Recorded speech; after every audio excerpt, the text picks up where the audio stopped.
Ahoy! Kamusta ang mga wrap-up pips? Magandang yaman sa inyong lahat. Sa video na to, magde-demonstrate tayo paano yung wastong pagbaback-testing at yung use and purpose benefits ng Alex 11 Pro Dashboard na may early detection, prediction, projection, daily forecast at ginagamit mo ito pang technical analysis bilang investor ka man, swing trader, day trader, scalper, momentum trader, position trader. Sa pamagitan nitong video na to, mas matatanto mo, ay ganun pala yung dating, ganun pala yung process. So ngayon, para wala nung kanong kasus kuskus balungus pa, magsimula na tayo. So gagawin ngayon natin, ilalagay natin yung past transaction ng GBP USD. Okay? So this time, gagamit tayo ng historical data from the past. Gamit tayo ng Excel, which is meron na akong historical dito. August 24. So ngayon, pag na-import mo na whatever set na historical data sa Alex 11 Pro Dashboard, katulad ng Philippine Stock Market, US Stock Market, Forex, Crypto, di ganito na mangyayari, katulad na nakikita nyo. Ngayon, pag pindot nyo ng main panel, naandito na yung early detection, prediction, projection, automatic, daily forecast. Katulad nito, daily projection, 127.36 sa bullish, 124.48 sa bearish. Ngayon, sa uptrend, sa upward na momentum, dito ka titingin sa mga green prices sa may success percent ratio. Kung magiging downward momentum o upward momentum o uptrend or downtrend, ito yung mga bearish and bullish signal, mga value amount na tatamaan. Ngayon, kung talagang tunay na uptrend ito at marunong ka, meron ka ng proper education pagdating sa katulad ng sasabi kong price frequency, kung tatama ng SMA, WMA, EMA sa very specific na day, sinasabi na agad dito kung uptrend or downtrend, kung ano mga tatamaan base sa kanyang price frequency, SMA, WMA, EMA. Ngayon, makikita natin dito ang current market price o last price na nagsarado sa 125.92. By that time, August 24, which is nandito yan, August 24, talo daw siya ng around 128 pips. Doon pa lang, basic kokote, basic common sense, yung 128 pips na yan ay iyong considered scheduled profits. At itong negative 128 na yan ay naandito na yung computation. What if kung nag-bounce back ng 25, ng 50, ng 75, ng 100%? Yan ang mga tatamaan sa bounce back scenario or event. At kung patuloy babagsak naman daw yung 126.92, ito namang mga tatamaan. Pag bumagsak, 125.92, magiging 125.60, 125.28, 124.96, 124.64. Ngayon, kung titignan naman natin sa bandang gitna, sinasabi daw dito, total depreciation value o ilang pips ang kanya naging talo sa loob ng MA20, 226 pips. Sa MA7, 208 pips. May kita ngayon natin, kaya dito naman sa current market price, lalo sa MA20 o MA7, it's more on bounce back ang potential scenario or event. Nag-guess mo, Repa Pips? So ngayon, dito babagsak ngayon yung napakagandang computation, estimation, calculation, way in a fucking advance na automatically dito sa Alex 11 Pro Dashboard. Sinasabi na agad dito, kapag nag-bounce back ng 05 all the way sa 100%, ito na yung mga value amount na tatamaan. Kung magre-reversal o patuloy na babagsak pa rin itong 125.92, ito yung mga tatamaan sa reversal. Kaso, laging ganito kasi talaga diskarte. The more na malaki ang talo sa MA7, MA5, MA20, blah blah blah, more on bounce back ang potential scenario, event, yung possibility, probability, is more on magba-bounce back. Nai-gets nyo? Bukod sa idea, may whatever shit na computation dito, mga pang-advance lang na tao, pwede makaintindi ng whatever shit, mga pinagsasabitin, mga moving averages, mga percentage na yan. Katulad dyan, sinasabi dito, percentages ng MA7 and MA20, all the way dito, whatever shit. May usapang 52 weeks high, 52 weeks low, blah blah blah blah blah. Nai-gets nyo? Ngayon, kung pupunta ulit tayo sa may candlestick, pwede tayong pumindit dito at pindutin natin yung pips meter. Sinasabi ngayon dito na keso, ang total gain niya 173 pips. Ang total loss naman daw niya 376 pips. Nai-guess nyo yung idea, repa pips. Mas malaki pa yung talo kesa sa panalo. Kasi nga, ang talo, 376 pips. Tapos yung panalo, 173 pips lang. Sa loob ng MA1 to MA20, 8 beses lang siyang nanalo. At 10 beses siyang natalo. Average gain, ayan o, 0.4000. Average loss, 0.5000. Kahit huwag mo na isipin yun eh. Isipin mo na lang itong total gain. 173 pips. Total loss, 376 pips. Ngayon, sa bandang taas, sinasabi daw dito, total pips, 233. Yung appreciation. Pero base sa last candlestick na ito, ang total depreciation at the moment sa Quero market price na 125.92 ay 226 pips. So ngayon, dito babagsak yung mga very sophisticated na computation. Katulad netong sophisticated na computation MA20 true moving average. Tapos itong pinaka-snapshot na nagsasabi ng whatever set na computation, estimation, calculation, calculation dito na super fucking advanced na malamang, ang laki ng tsansa. Wala ka naintindihan dito mga nakiki-epal burao sa video nito.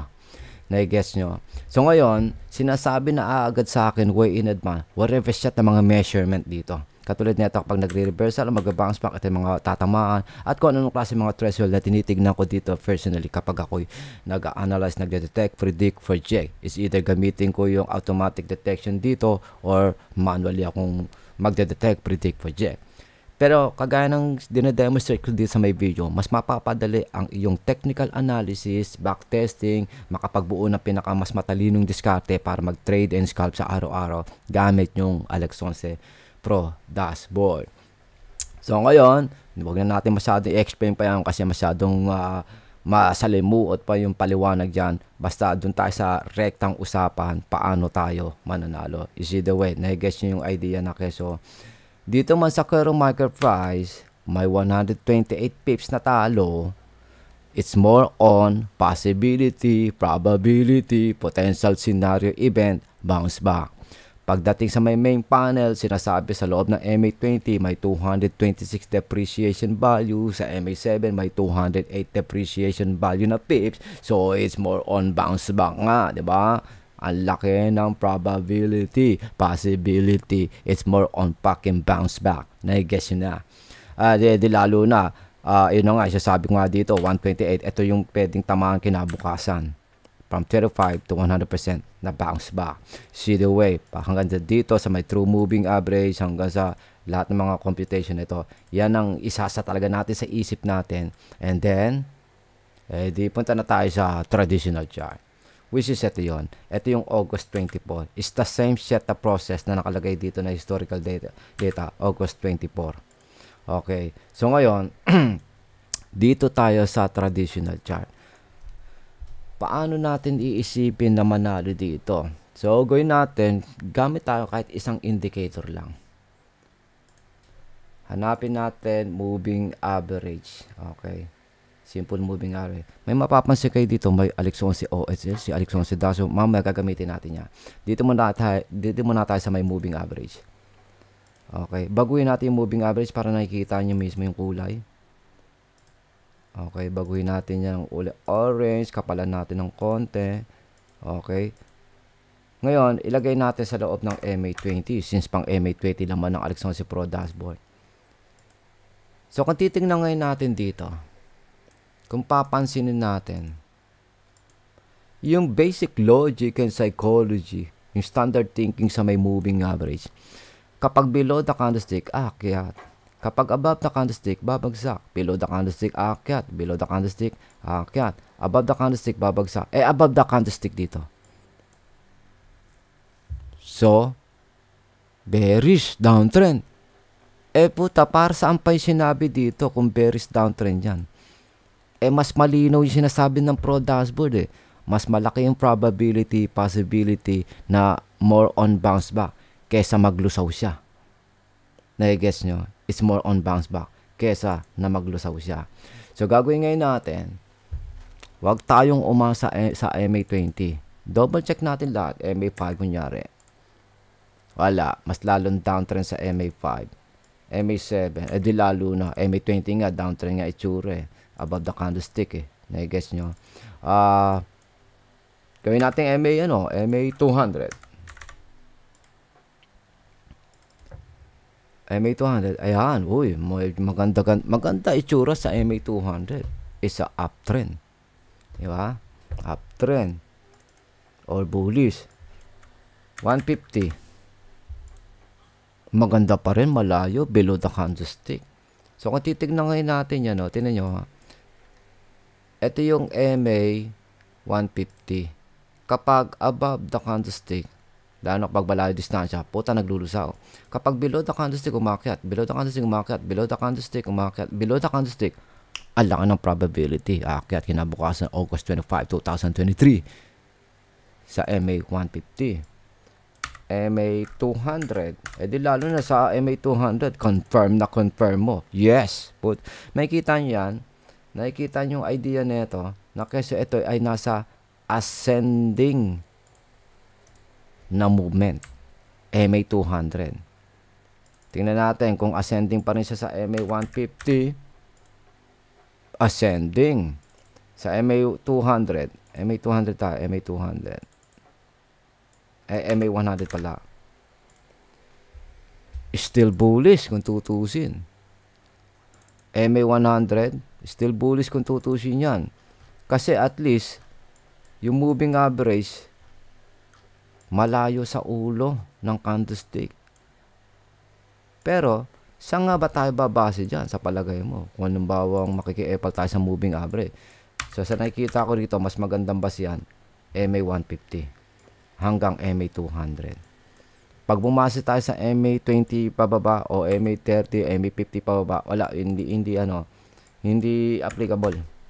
Kasi more on downtrend sinasabi, above the candlestick. So, more on dito tayo babase sa 150 na moving average na kung saan nakabase tayo sa source na short. Okay, so gagawin ngayon natin, tanggalin natin yung moving average na yan. And then after that, gagamitin natin yung Alex 11 dashboard dito sa TradingView. Yan ang aking sariling dashboard sa TradingView, aking program. Basic basic tool. Ngayon, tignan ngayon natin to. Okay, tignan ngayon natin. So, sinasabi daw dito, kung magbabounce back, etong last candlestick, magbabounce back ng 25, 50%, 75%, 100%. Yan ang mga tatamaang value. Okay? Yan ang mga tatamaang value amount. So ngayon, para magkaroon kayo ng idea, double check natin dito. I-record natin yung 25 all the way sa 100% na potential bounce back. Okay? Susulat natin dito. 25%, 50%, 75%, 100%. So, re-record natin 25%. Gawin natin itong siguro gawin na natin itong 4 decimal places. Gawin natin itong percentage pala. Mali na gawa natin dyan. Okay. So, yung 25% na bounce back, 1.2636. 50%, 1.2671. 75%, 1.2705. 100%, 1.2739. Ito yung bounce. Diba? Ito yung bounce. At ito naman yung reversal. Record na rin natin reversal. Unang bagsakan, 1.05, 68, 1.25, 33, 1.24, 99, 1.24, 64. So, para magkaroon kayo ng idea, kulayan natin ng ganyan yan. Para malaman ninyo mismo. Okay. So, ayan, ang bounce back and reversal. Okay. Yan ang mga tatamaan. So, gagawin ngayon natin. Okay. Kunin natin yung Alexander Repa Pips Calculator. At chechempoan natin kuno. Okay, chechempoan natin. Okay. Pero bago natin chempoan yan, i-analyze mo natin sa ibang way pa. Okay. Saan tayo babase dito? Ano magiging reference natin? Kung ito, tinamaan na ito, at ito, at ito, at ito, dating resistance. Tama nga bang bumase tayo dyan? O baka naman, dito tayo dapat bumabase. Dito, papunta rito. Diba? Kasi potentially, dito yan pupunta, dito. So ngayon, pwede tayong bumase ng ganito. Pak. Yan. Yan ang bagsakan. So gawin natin, maglagay tayo ng maglagay tayo ng palatandaan. Ito yung bagsakan. Okay. At nandito man yung pag-akyat. Yan. Tanggalin natin ito. So ngayon, ang technique, ganito. Maglagay tayo ng old record. Dito. Tapos, ito yung past transaction. At, syempre, naandito naman sa area na ito. Naandito sa area na ito. Teka. Naandito sa area na ito. Ang most recent record.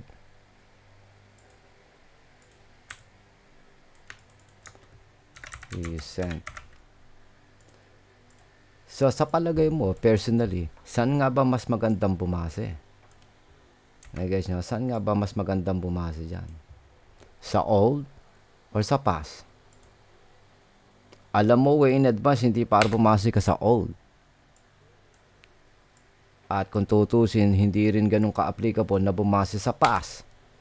Bumase tayo sa pinaka-most recent record.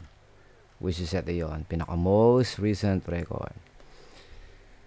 Ngayon, kung dito tayo pala babase, ito yung last candlestick na babanatan natin dito sa 25 to 100% set na computation natin dito, di ba? Which is ito, di ba? Ito aasamin natin tatamaan up to 1.28. So, ito yung last candlestick. Imbis na dito tayo bumase na resistance, tas ito yung support. Ang resistance natin, ito. Kung saan ko sinulat ito. Diyan. So, ngayon, maglagay tayo ng measurement dyan. 100%, pak, 0%, kung saan siya bumagsak. Yan. Yan ang ating pagnanasahan ngayon.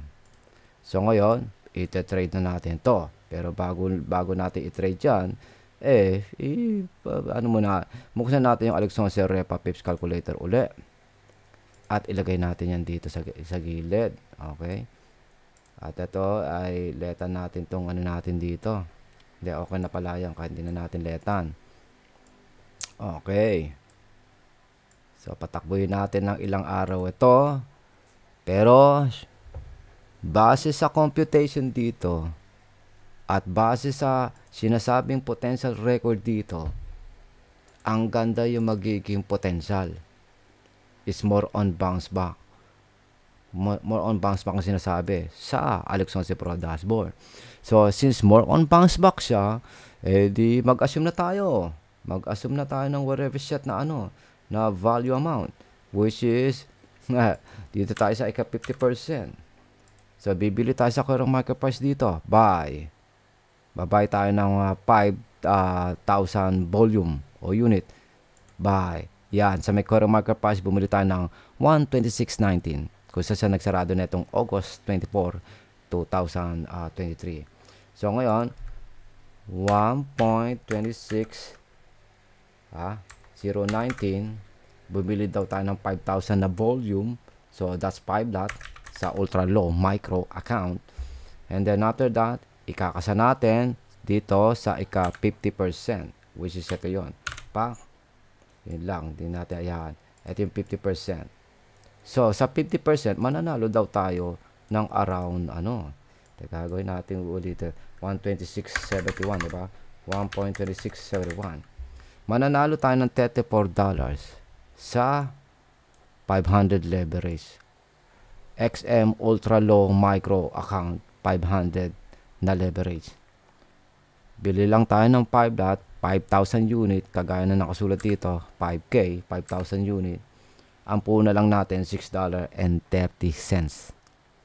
Ngayon, syempre, kapag nag-bounce back ang isang bagay, masyadong common, tinatamaan 25%, pero usually nahabol niyan 50% pataas.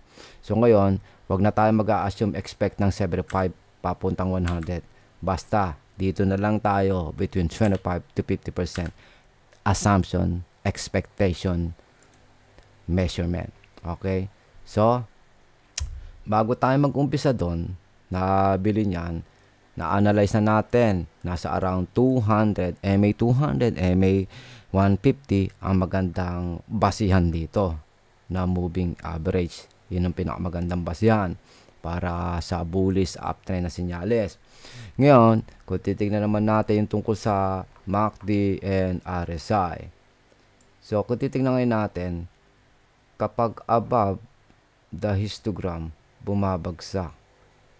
Yung lumapit na dito sa histogram, yung oscillator, eto, nakikita nyo, bumagsak pa rin.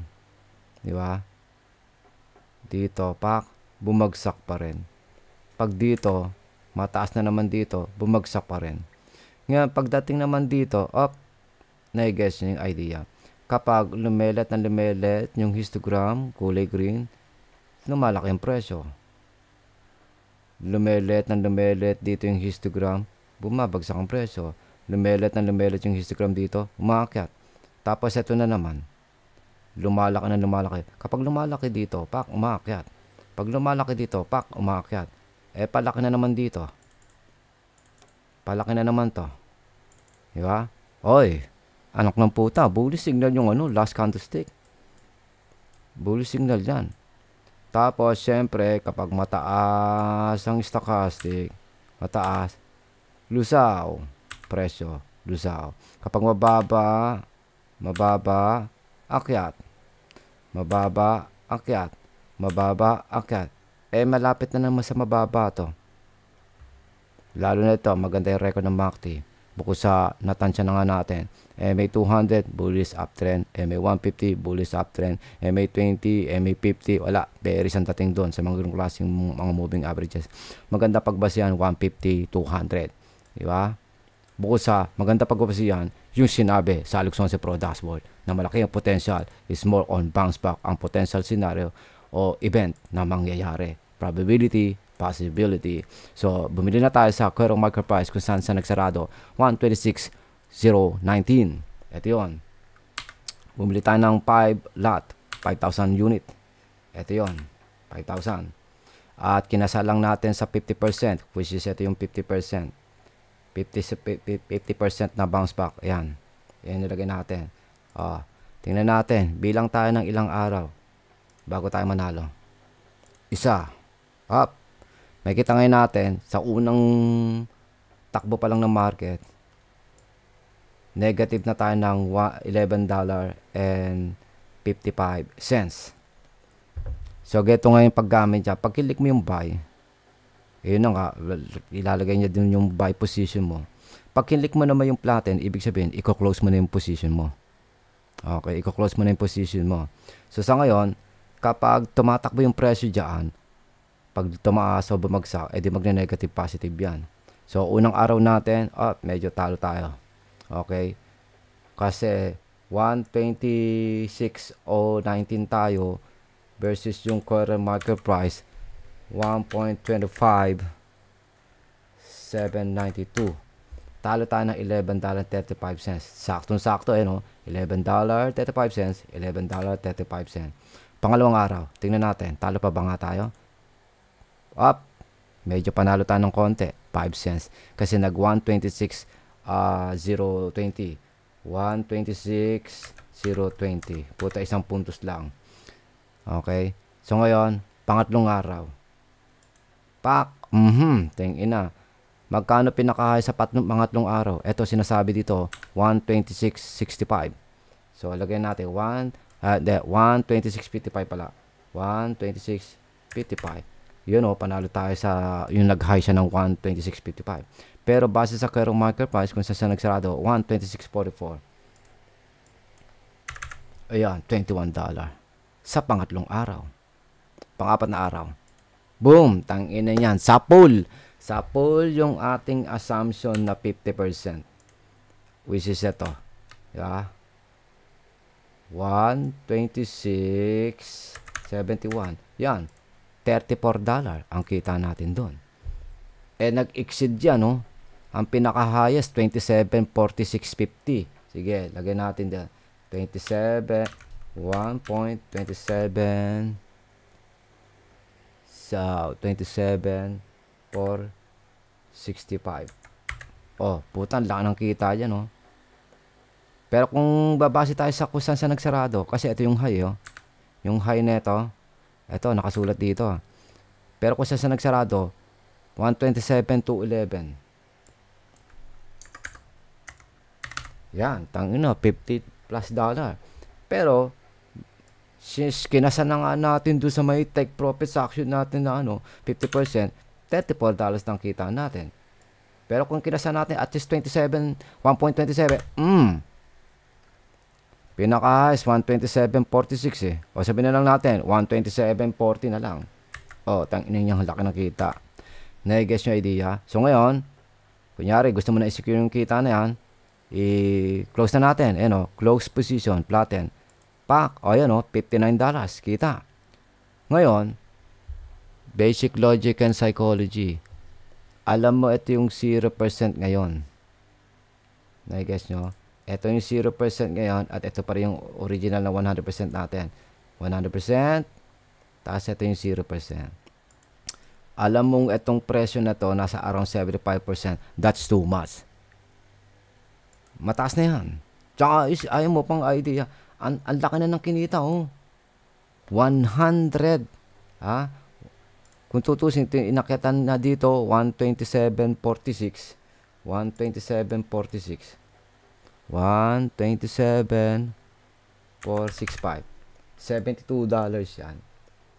Tinayo 145 pips ang naging appreciation. Tingnan ngayon natin yung tingnan ngayon natin itong yung pips meter. Tingnan ngayon natin itong pips meter na to, kung ano naman nangyari.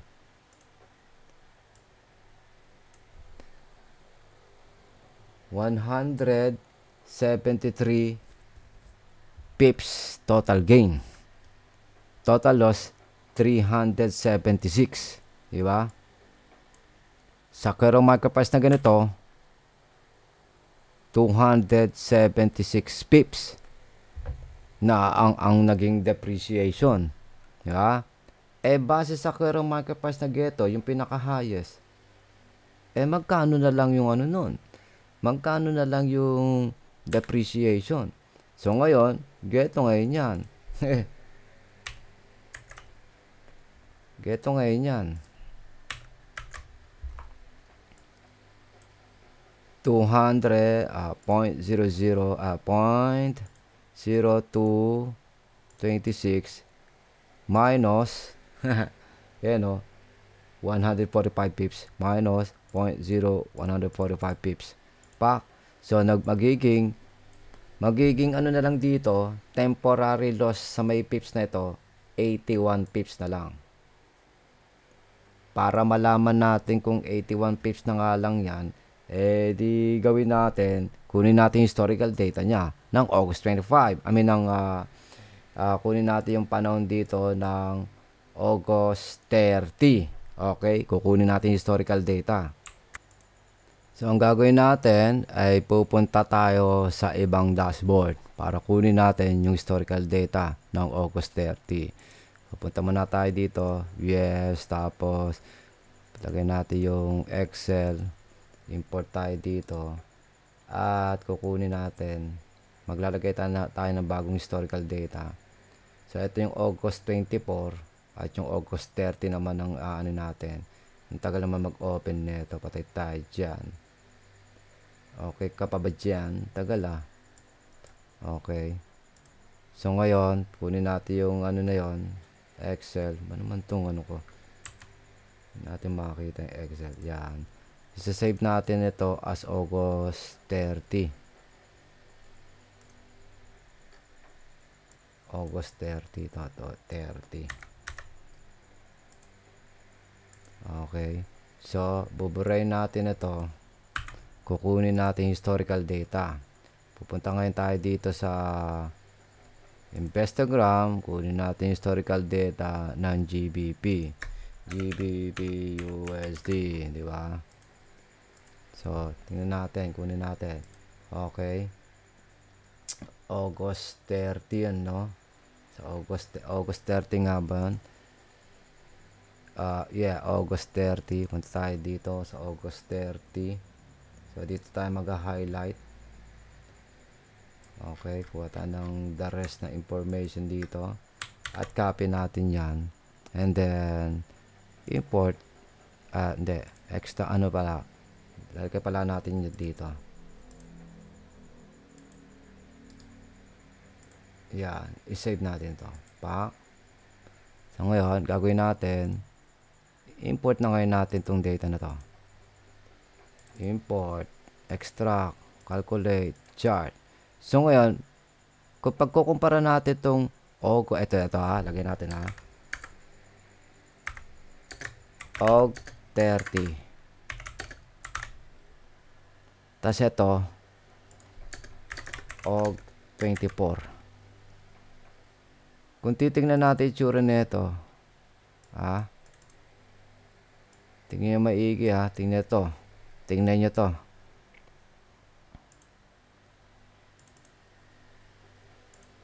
Yan. Tingnan nyo, 107 pips na lang ang kanyang depreciation versus yung August 24 ay 226. Tingnan yung candlestick. Tingnan nyo rito. Ito yun tangining yung hype yan. Yung dati niyang August 24, total depreciation 226 pips. August 30, 107 pips na lang. So ngayon, yung August 24, total gain 173, total loss 376. August 30, total gain 237 pips, total loss 307 na lang. Tingnan nyo, na-guess nyo. So, na-guess yung idea, yun ang kagandahan ng paggamit ng Alex 11 Pro dashboard. At ito rin yung big advantages na meron tayong sariling dashboard dito sa TradingView. Meron tayong some kind of basic dashboard dito sa TradingView. Yun nga lang, pang personal ko lang yan kasi pretty soon for monthly subscription para makagamit kayo ng aking Alex 11 dashboard sa TradingView. Sa ngayon nga pa, wala pa nga yan, hindi pa nga hindi pa siya fully developed.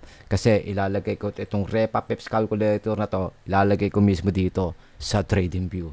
Kung paano tayo nagko-compute calculate o ano man dinemonstrate ko dito, siyang gagawin ko dito sa TradingView na script para magkaroon kayo ng dashboard katulad nito. Nakita ngayon natin dito, di ba? Ito yung dashboard, di ba? Ayan pwede mong hide, pwede mong whatever, blah blah blah blah. Sana i-guess nyo, ay napakalupit yung demonstration nito na sadyang tanga na lang at bobo ang walang nakagets na question. Ganun pala ginagamit yung Alex 11 Pro dashboard, tapos ganun pala nagba-backtesting blah blah blah blah blah. Now I know. I guess yun na idea mga Repa Pips.